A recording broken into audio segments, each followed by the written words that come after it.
Hey, what's going on guys? My name is Steve Kinney. I'm a producer and engineer. In this video, we're going to be going over my approach to tracking guitars with UAD plugins and UAD amp sims. Now we're going to break this down into 4 basic techniques. Now these techniques range from being really simple in theory all the way to being really complex for the pro guitar player that's about to hit the road. And finally, all of these techniques I've used in almost every production, including ones just for fun, as well as ones that have been on the radio. So needless to say, tracking guitar doesn't have to be complicated. You just have to know some basic techniques, how to approach it with in-the-box methods. Now, timestamps are available for your convenience in this video. All I ask is that you hit the like button, leave a comment below, let me know what you think of the video, and subscribe to the channel for more.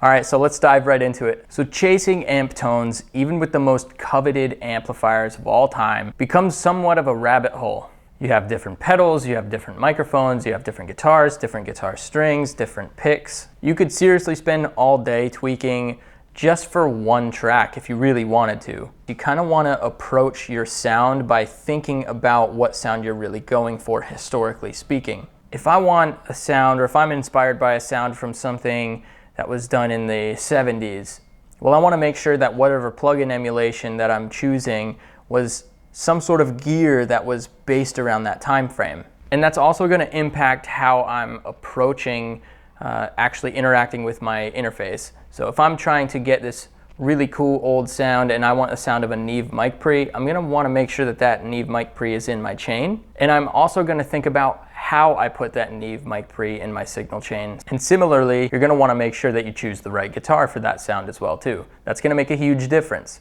So it's those kinds of ways of thinking that are going to speed you along in this endeavor to get that awesome guitar tone. So real quick, I'll break down the 4 different ways that I like to track my electric guitars. So we have the simplest approach, which is using a DI. We have the Unison Loop method, which is kind of complex. I'll get into that later. Then we have using an effects board going into the Unison input. And then finally, we have the longest way around here, which is using an amp modeler. And we're definitely going to be diving into that and why that's beneficial. So let's talk about the first method here, which is the simplest method. The simplest method that I use is just DIing straight into the high Z jack on the front of the Apollo and hitting an amp sim inside of my DAW, but first hitting that amp sim with a Unison effect pedal. So for example, something like the Raw Proco distortion or the Rat Proco distortion.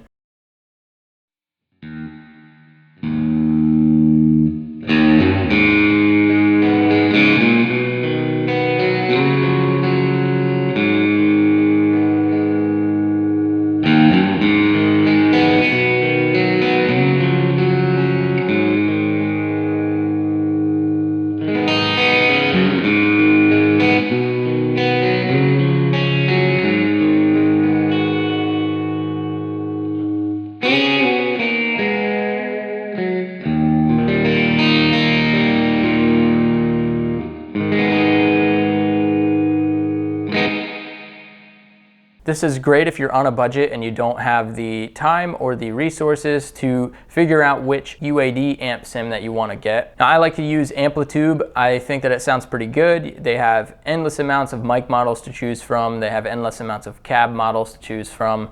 And it's overall pretty creative and I can get a good sound from it. So give it a shot in your own productions and let me know what you think in the comments. And finally, I like to use presets, specifically my presets. I use them all the time. Let others do the work so you don't have to. Use my presets as a starting point. They sound great. And some of my favorite electric guitar presets that I've built are in the Heritage Classics packs, which you can get at thestevekinney.com. There's a link in the description. One of my favorite go-to presets is the You Look Good in My Shorts preset, which is based off of Keith Urban's twangy, drivey lead sound in the song You Look Good in My Shirt.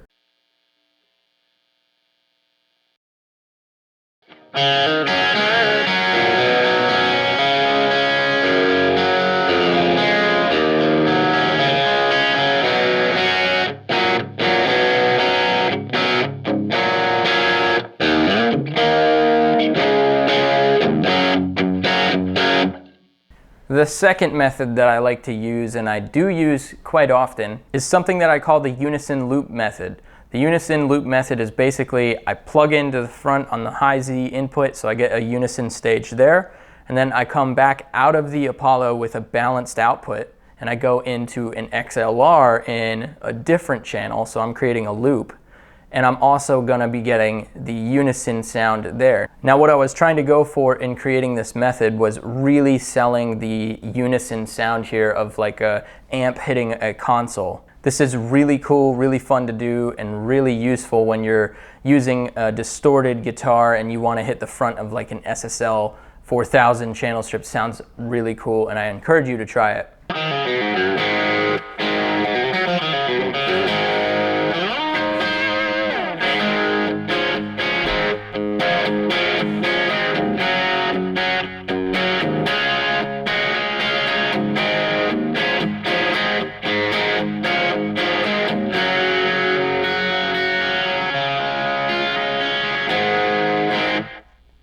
So you're getting that extra level of modeling when you hit that second mic pre.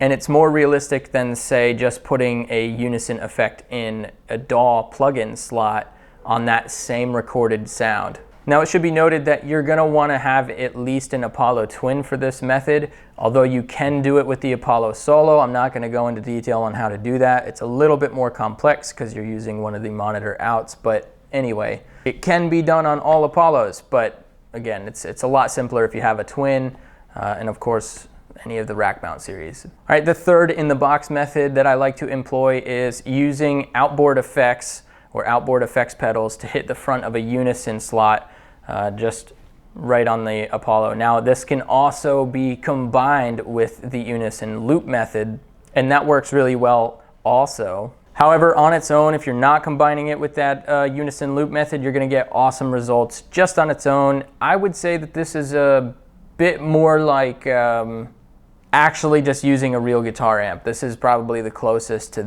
to doing that just within the box plugins.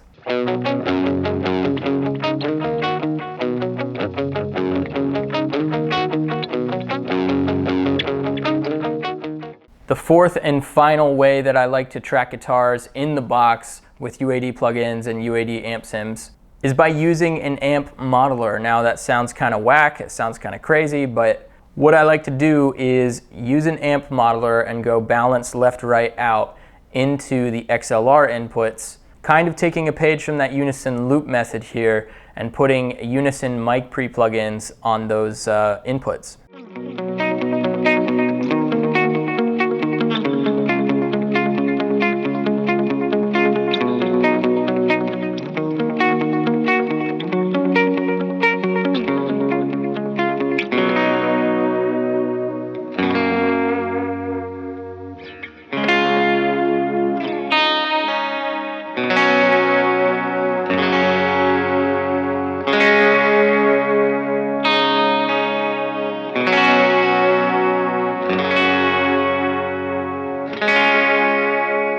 There are some really big advantages to building your sounds this way, but first let's talk about the downsides. So it is more expensive. You're gonna need an amp modeler, something like a Kemper or something like the HX Stomp, and you're gonna have to take the time to actually build sounds there first before you even get to your DAW. So this typically requires the use of something like an additional piece of software. And of course the Kemper is based on modeling amps, so if you're using that, then you're probably going to want to be modeling amps themselves. But now let's talk about the upsides. Similarly to the Unison Loop method, you're going to be hitting a Unison mic pre emulation of something like an SSL 4000 or something like the API Vision channel strip. So it's still going to retain that feeling of hitting a console, and it's going to give the guitars just that extra level of detail going into your DAW. The second benefit is that your guitars are going to be in stereo, even if it's like a mono source. If you have your reverb on in your modeling hardware,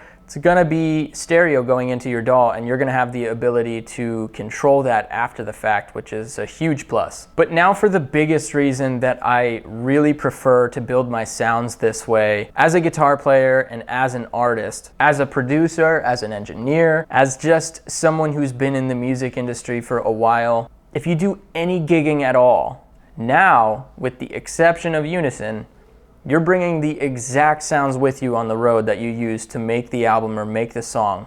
And I'd say that it's even more realistic that you're not bringing that Unison tech with you, because Unison is that extra little sauce that just makes it sound like you're hitting that console. And when you're going and playing live, obviously you don't have that console with you. So I think that this adds that really next level layer of realism to the creative process, as well as making your life a lot simpler when you perform your music live. Stuff it in your backpack, stuff it in your guitar bag, and you're good to go play live with that exact sound that you built on the record. And again, all of these sounds can be saved and recalled so quickly. You can name them on the fly. You can save the UAD presets for the UAD plugins so that the next time you go to track the next batch of songs, if you want to get back to that sound, you just load it up. It's easy.